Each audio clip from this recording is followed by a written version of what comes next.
went to shake hands with Tyler after the game, and that's Tyler Summit, the head coach of Louisiana Tech, and said, "I'm sorry, man, it should have been an overtime game."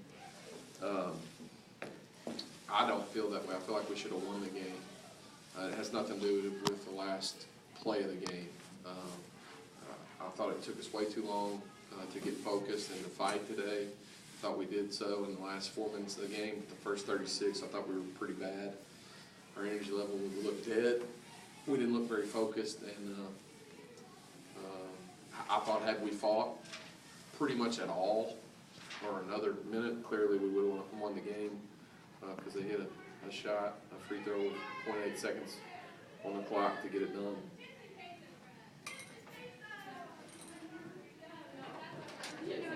Questions?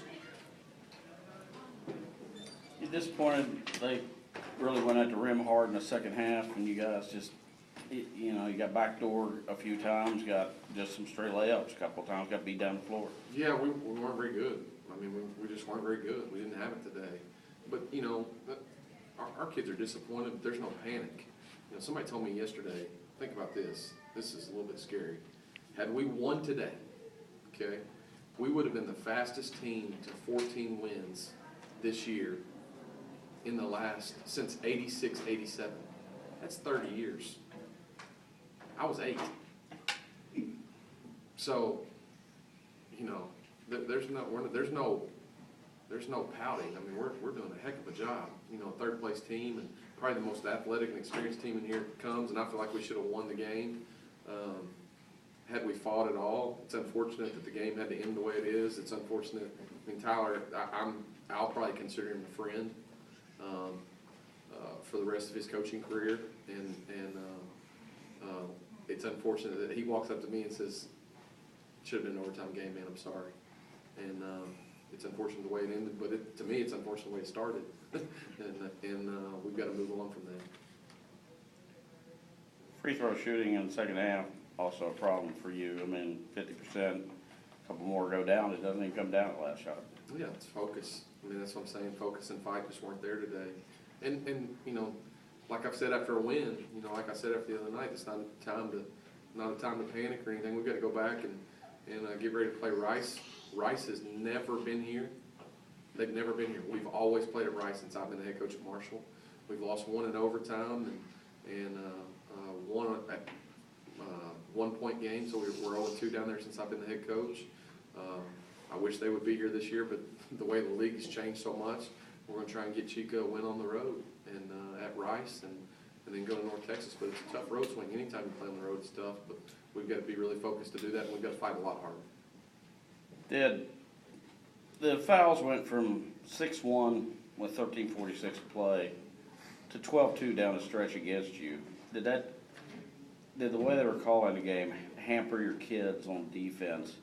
Because it just seemed like they couldn't do anything. They only called 2 fouls in the last 13:46. They are a big-time officiating crew. They are a big-time officiating crew. I mean, I see them on TV. They're on TV more than I will ever be in my life, I would imagine. And it's an interesting stat. You know, you're talking about slow start, picking up later. There's 2 or 3 times, timeout, something happened, another timeout, 2 or 3 almost. Was that, okay, what did you not understand when I said that in the first timeout, girls, we got to play? A little bit, and then I felt like if we would fight, we would be in the game. And we fought the last 3:57, and we were in the game. So it was like, hey, do you understand what we were supposed to do, and do you understand what we need to do now? And I didn't have any timeouts there at the end, but, you know, it worked to their advantage. But I like the defensive call that we had. I like the offense. You know, we scored 2 straight possessions and got to the free throw line when we needed to. And I like the defensive call we had. We missed the assignment with 5 seconds left a little bit, but, I mean, they're teenagers, you know. I mean, they're going to miss things. But, and you know, had we focused and fought at all, any longer at all, maybe a possession, we win the game. And we're the fastest team to 14 wins in 30 years at Marshall. You know, so you can call it house money, you can call it whatever you want. I'm disappointed, our kids are disappointed, but there's no panic. There's no panic in what's going on. We're really comfortable what we're supposed to be doing, we just gotta go do it. Were you surprised they fouled you since you did a line for 2 instead of, I mean, you're 5 of 15 from 3, and it seemed like they were saying, oh, they got a better chance of hitting a 3 than a 2. I'm sure she just made a mistake. I'm sure she thought they were down, or, I mean, I'm sure she just Right. made a, if you watch their bench, and I know Chris, I coached Chris at Central Arkansas, and, I say coached her during her transfer year, and then we released her, you know, she ended up going to junior college, but, she just made a mistake. I mean, that's the same thing we did. They're teenagers, you know, and, I just hate that the game had to end the way that it ended, but that's, it's not my position to really do much about, just trying to get I mean, if we done anymore, we wouldn't be in that situation anyway. Chica, they didn't have much for you on the inside. I guess the only thing is, if you're 7 of 8, maybe you'd like to see a few more touches in there, close Yeah. up. Yeah, people coach me, this is where I will get a little bit more touches, so I definitely try to do something with the ball when they get it. Was there a way to get more touches, or were they just trying to do things to deny? Uh, Knowing her effectiveness, like, we cannot let the ball get in her hands. Well, there's a couple of things, and this is an interesting deal.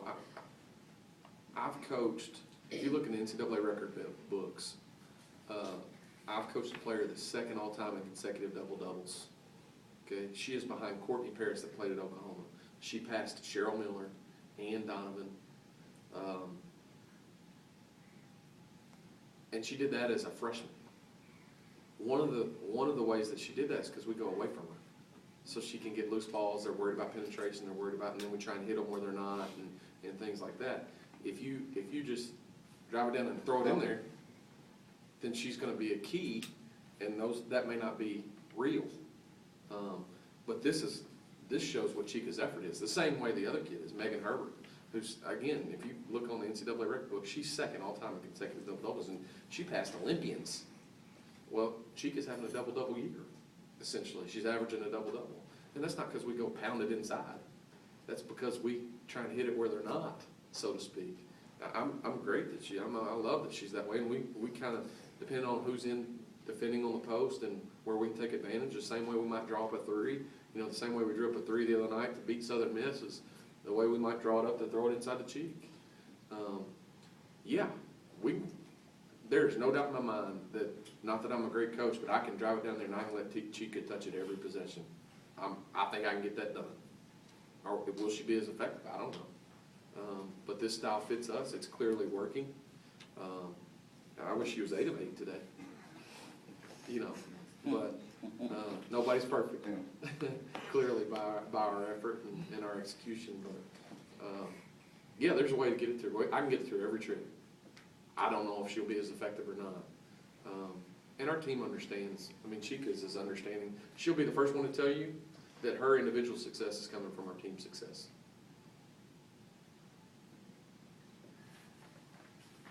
Anything else? Thank you. All right, thanks so much.